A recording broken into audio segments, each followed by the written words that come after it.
What's up, everybody? This is Zach here with Nerd Cave Plus for February 8th, 2018. I hope that your day has been well. Today is actually my birthday, so happy birthday to me. And we're having fun by doing some Nerd Cave Plus. If this is your first time ever watching Nerd Cave Plus, we come to you live each and every Tuesday and Thursday night. Sometimes at 7 o'clock p.m., sometimes at 7:30, but we'll get that worked out. We are on podcast services around the globe, so all you have to do is go over, if you like iTunes or Apple Podcast, you go over there. If you like Stitcher, if you like Spotify, just put Nerd Cave Plus in. It's easy to find, not that hard. Nerd Cave Plus. Boom, you found it. Hit that subscribe button and leave us a review, there we go, and it helps us get found by more and more people. So if you like it on the stream, you should do that as well. That way you don't miss out on anything, because there might be a night where you don't get to be here, and we'll miss you.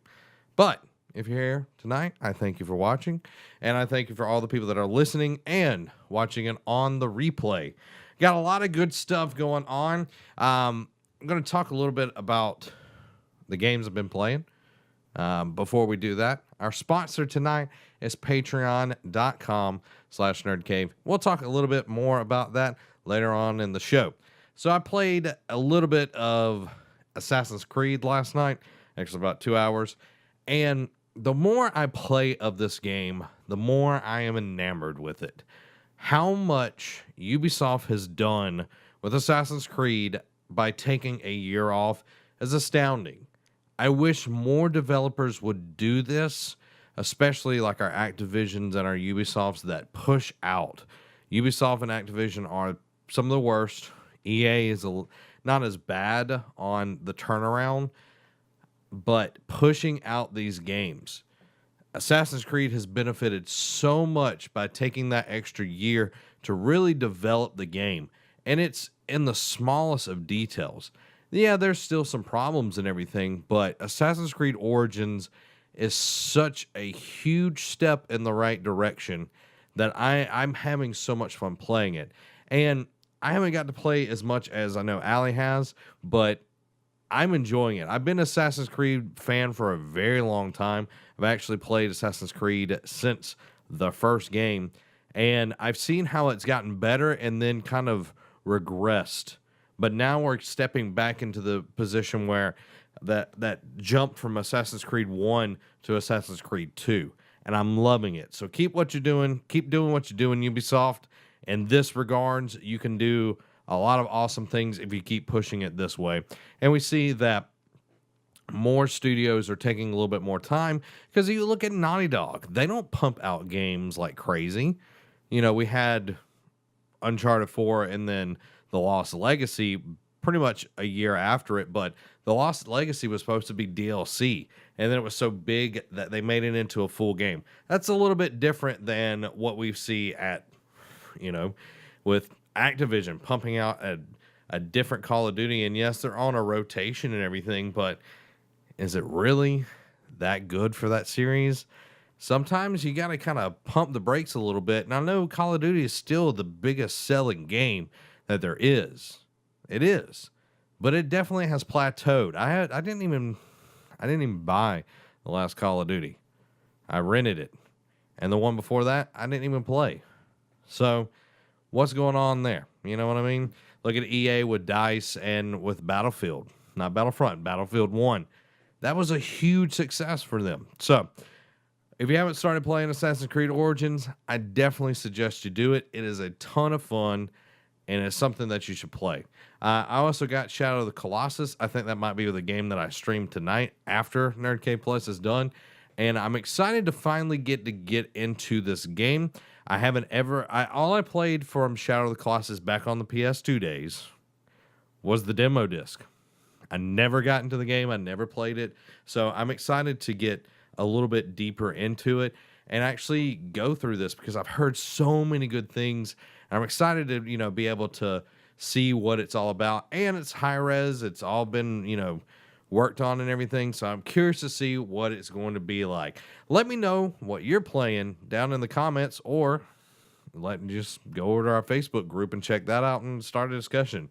I'm curious to see what you're playing, because I always love getting to chat with people about what they're playing. That's why we do it at the beginning of each and every show. So let me know. All right, let's get into what shall forever and will be called the Derek Daniel Extravaganza. I just made that up, so there you go. My Nintendo Gold points can be used for digital games on Switch next month. Nintendo has announced its Nintendo program is expanding to Switch. Starting next month, players who buy qualifying digital and physical games can use earned gold points to purchase digital games and DLC on the Switch console. If you're not up to speed on My Nintendo program, it's pretty simple. You earn gold points worth 5% of the price you pay when you buy qualifying games on Wii U, 3DS, and starting early March, the Switch. Those points can be spent on select digital games and DLC from the eShop or Nintendo.com. There's no word yet on what Switch games will be available, though further details are bound to be coming soon. I love this system where you're getting rewarded for buying their games and buying them from them, I'm assuming. I think this is going to just keep the ball rolling on Nintendo Switch. You know, at last episode, we reported that it has outsold the Wii U in less than a year. That is amazing. And just doing this is just going to further what Nintendo is doing. They have not made a mistake yet. I'm hoping they don't make a mistake. Let's keep it rolling, Nintendo. Let's keep it going well. And this is a good step in the right direction. Vampyr release date revealed for June 2018. If you don't know anything about Vampyr, it's going to be awesome. I can just tell you that. I've been watching the developer diaries. It looks so good. These are the guys and gals that made Life is Strange the first season, not Before the Storm, which Before the Storm was a really, really good spin-off from Life is Strange over at Deck 9. Me and Allie still need to finish it. I think we got about another hour left of it. But Vampyr is their next game. Don't Nod Entertainment's Vampyr now has confirmed release date, launching its latest web series, giving a closer look at the action RPG from the behind-the-scenes narrative director Stefan Bielverger. Sorry. Walks us through the creative process behind Vampyr, but right at the start of the video, we see the release date. The Vampyr release date for PS4, Xbox One, and PC has been confirmed for June 5th, 2018. This was originally delayed from last year with an unfortunate technical issues pushed back development from the game.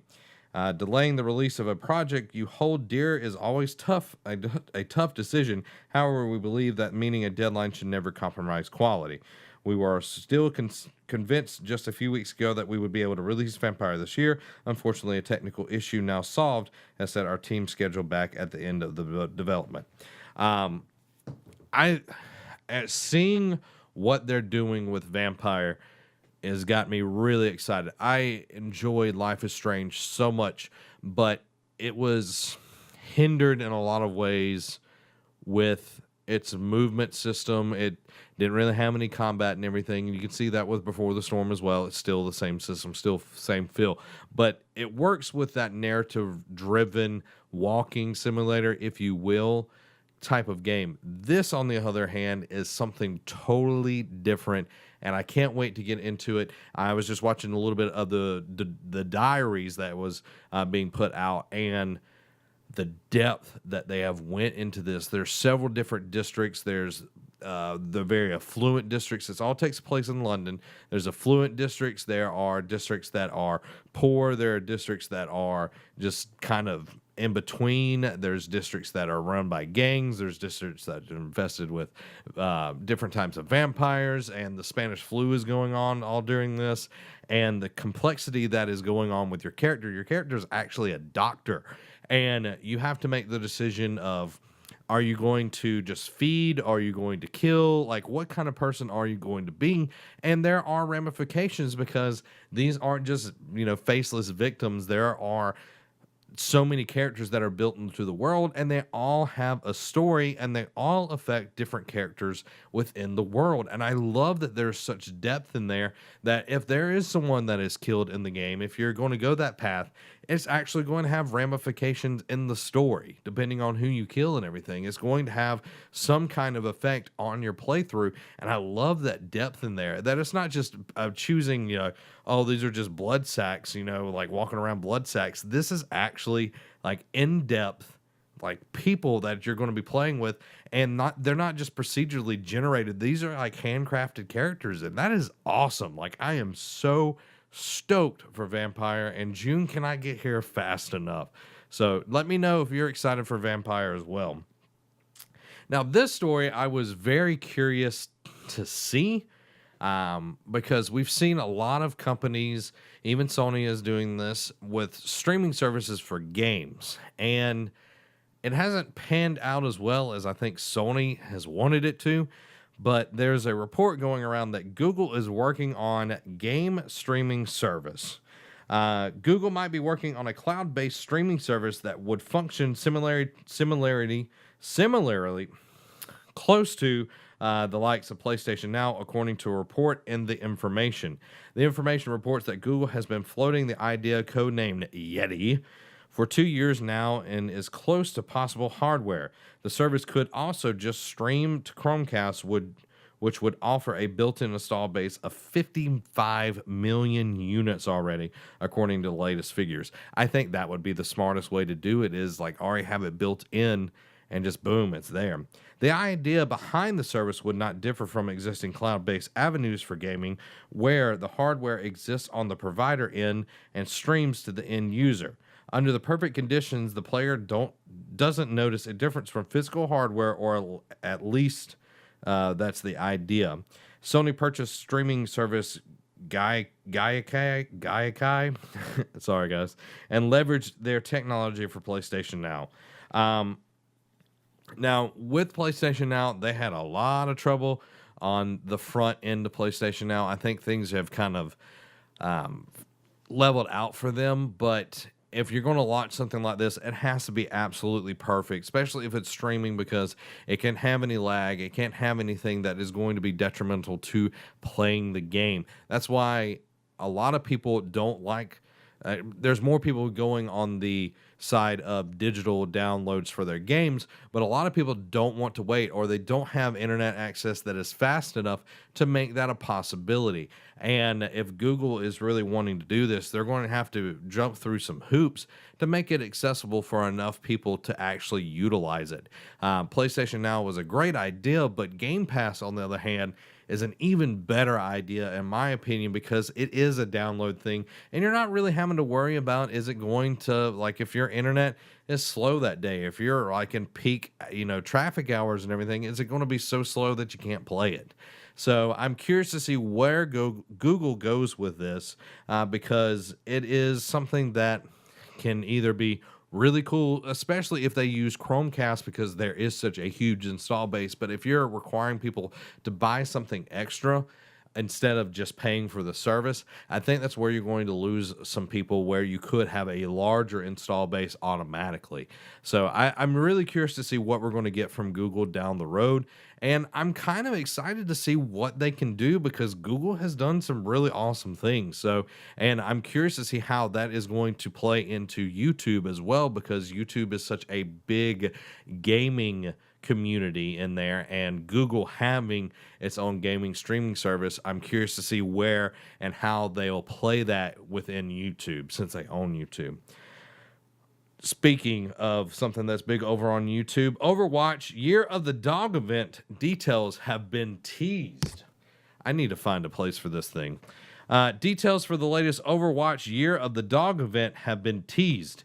A new developer update video brings some details of what we can expect in the next Lunar New Year event.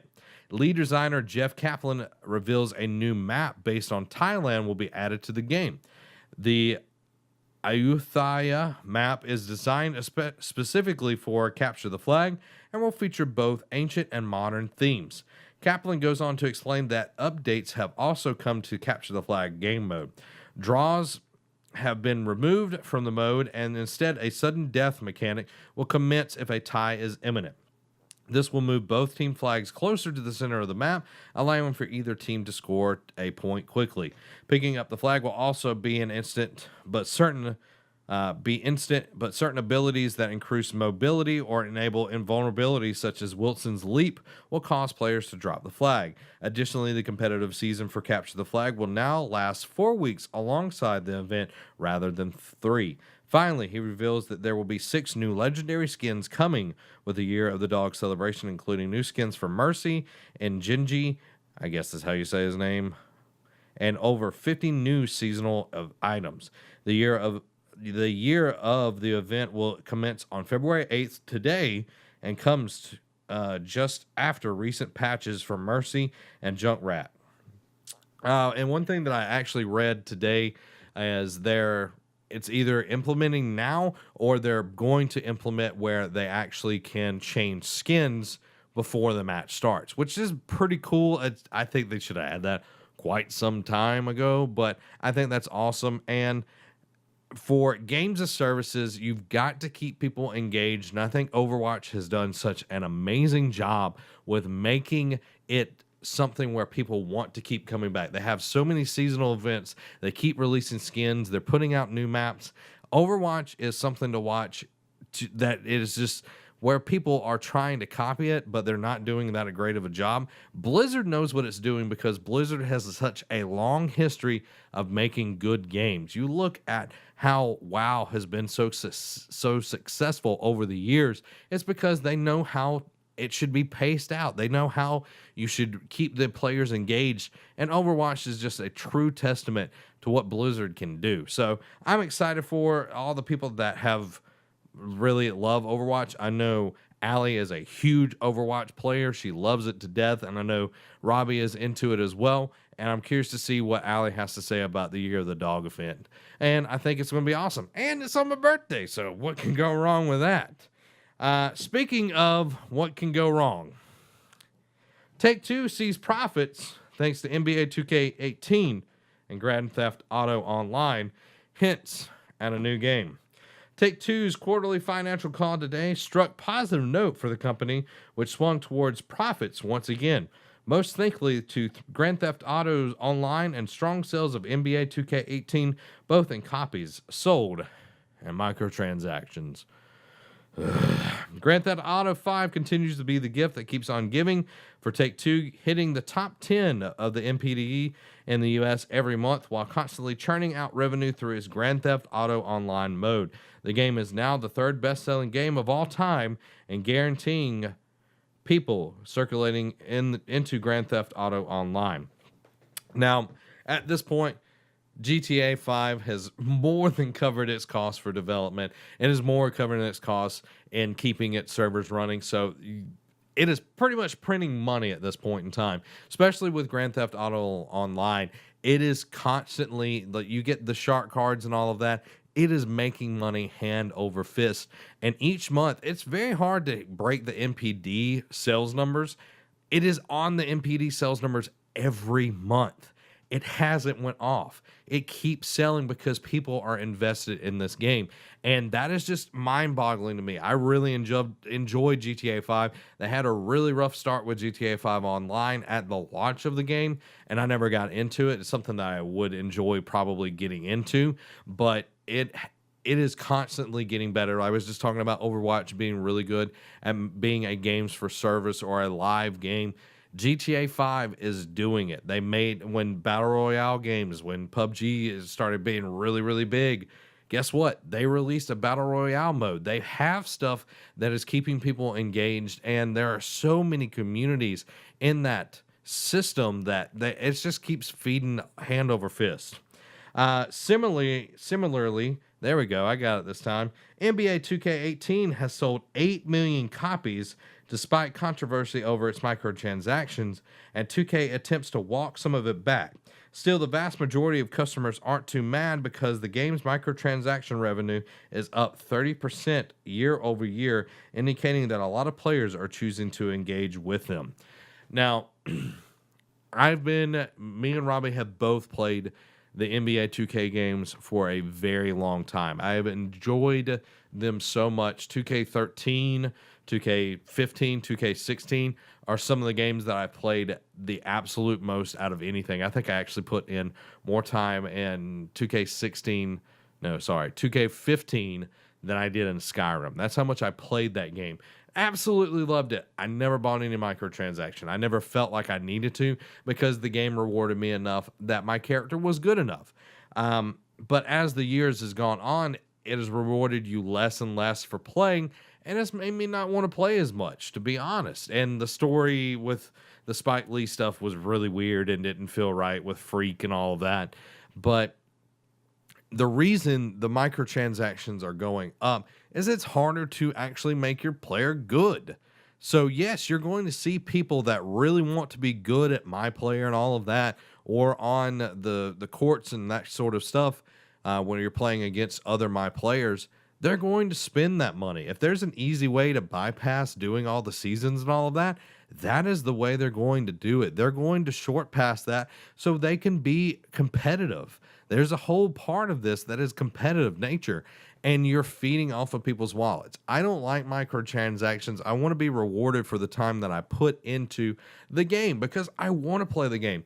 I didn't buy 2K18 because of all the microtransaction stuff that was going on. I'm not mad at for the people that did buy it, but it's something that I wouldn't waste my money on because I know as soon as I started playing, it was going to want my money, and my money can go to a lot of different things instead of microtransactions. So it's definitely in there.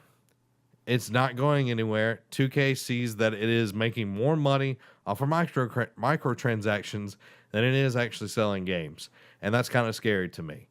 But CEO Strauss Zelnick was pretty optimistic about the coming fiscal year and hinted at a new big title. We continue to expect to deliver both record net bookings and record net cash provided by operating activities in fiscal 2019, in excess of $2.5 billion and $700 million respectively, led by launches of Red Dead 2 Redemption and a highly anticipated new title from one of 2K's biggest franchises. When asked about the possibility of Grand Theft Auto 5 on the Switch, Zelnick stated that there's nothing to announce right now, but they're extremely impressed by the growth of the system so far. Red Dead Redemption 2 is going to be huge. So many people are going to play it. It is going to sell absolutely crazy. It's going to be one of those games. It will also have an online mode. We talked about that Tuesday, that is going to have a battle royale mode. That is going to have several different things. Red Dead Redemption 1 had a really cool online service. It was fun to play. It didn't feel like I needed to spend any money. Back to the microtransactions. I think they're going to keep doing that. They're going to double down on it. I don't think will take away from GTA 5. It possibly could. But it is a different style of game because, of course, it is set in the Old West and everything. But it is going to speak to a certain audience. But so many people are going to buy this game just for the story. I'm one of them. And then I'll play online and everything. I know me and Robbie will probably play. I don't know if Allie will jump into it. But the curious thing is that they're going to release a new game from one of their biggest franchises. I'm going to go out on a limb here, and I'm going to say they've got a new BioShock game coming out. I don't know where it's going to come from, but that from what they're saying and everything, I'm feeling like BioShock would be the one that would be the big franchise that we haven't seen since Infinite, and Infinite, probably my favorite one. I would love to see another BioShock if it is done well, not just a cash grab, but if it's done well. So I'm curious to see where it lands and see if that's going to happen. But if there's another game coming out this year, October is when Red Dead Redemption 2 comes out. It would be weird for them to put, unless it's fiscal year and they put it out in the next, 2019, early 2019, before March happens. They're not going to compete with themselves. Red Dead is going to be such a huge thing that they're going to put it out there and they're going to let it breathe. This, I don't think they're going to have anything that is going to compete or take away from sales. BioShock and Red Dead are two different things. I'm curious to see if that's going to be it. Let me know what you think in the comments below, because I would love a new BioShock. It's been too long. The Surge 2 has been announced. I played the Surge 1. It's a lot of fun. It is very difficult. Very difficult. I'm not a Dark Souls kind of person. I know a lot of people are. I'm just not me. It's not my thing. Not my cup of tea, as some people would say. Publisher Focus Home Interactive and developer Deck 13 have announced a sequel to The Surge coming to PS4 sometime in 2019.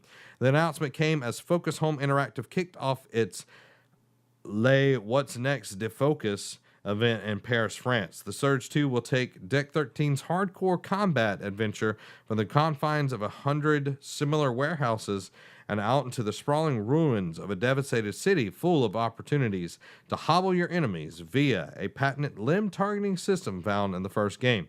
The press release gives a bit more detail, so here it is. The Surge 2 keeps what fans and critics loved about the original hardcore combat, utilizing a unique, dynamic limb targeting system and deep character progression. While also expanding greatly upon the formula, The Surge 2 takes place in a brand new environment, a sprawling, devastated city with larger and more ambitious level design made possible by Deck 13's upgraded and improved engine. Combat is more brutal and tactical than ever, with even more options thanks to the expanded limb targeting system. In addition, more abilities, weapons, implants, and drones give players a vast arsenal to build their character with in their fight against the array of diverse new enemies and bosses. Now, I really enjoyed the limb targeting system. I thought it was a really cool way of doing it. I've seen other games do it, but not in actually targeting. You could shoot at it or whatever and then disable something. The Surge is a different take on the whole, Dark Souls-ish kind of game. And I thought it was really cool. Again, it is not for me. I'm glad that enough people liked it that Deck 13 can make another one. I think it is definitely one of the better Dark Souls type games, the hardcore type games. I just don't like dying a lot. That's just not me. Some people are masochists. Not me. So let me know if you're excited for that. But that's a long ways away. That's 2019. Let's talk about the releases that are happening today and tomorrow. Video game releases for February 8th, not 18th, not yet, include Aegis Defenders, PS4, Xbox One, Switch, and PC. Aperion Cyberstorm for the Switch, Wii U, and the PC. Atomic Run Gun Jump Gun, Switch. Black Hole for the Switch. Civilization 6 Rise and Fall expansion for the PC, Mac, and Linux. Disc Jam for the Switch. I love Disc Jam. It's really, really fun. I'm glad that it's on the Switch. Heroin Anthem. Not heroin like the drug, like the hero. Heroin Anthem 0, Episode 1 for PS4. Mercenary Saga Chronicles for the Switch. And for tomorrow, Bleed 2, Xbox One. Dragon Quest Builders for the Switch. I'm actually excited. I might actually get Dragon Quest Builders. Final Fantasy 15 Pocket Edition for iOS and Android. Overdriven Reloaded Special Edition, Xbox One. Please, stop naming these games crappily. Please. There's better names than Overdriven Reloaded Special Edition. I don't even know what that means. That doesn't tell me anything about the game. Come on, people. The 7 Deadly Sins, Knights of Britannia for PS4. Starpoint Gemini Warlords for Xbox One. You see what I mean? Starpoint Gemini Overlords? Under Night with a K. And Birth EXE. Late ST. What is that? What does that even mean? For PS4, PS3, and Vita developers. Name your games something that people want to play. I don't even know what some of these games are. You know what I mean?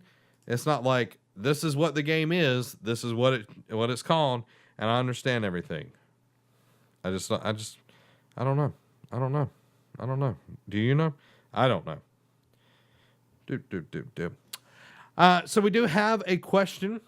You can go over to nerdcavenetwork.com/NCP and get your question answered on the show. If you have a correction, you can put it in there as well. If we get something wrong, if I make a mistake, or one of us when we have the rotating second chair in, you can put it there. If you have a suggestion for a segment for the show, that's also the place.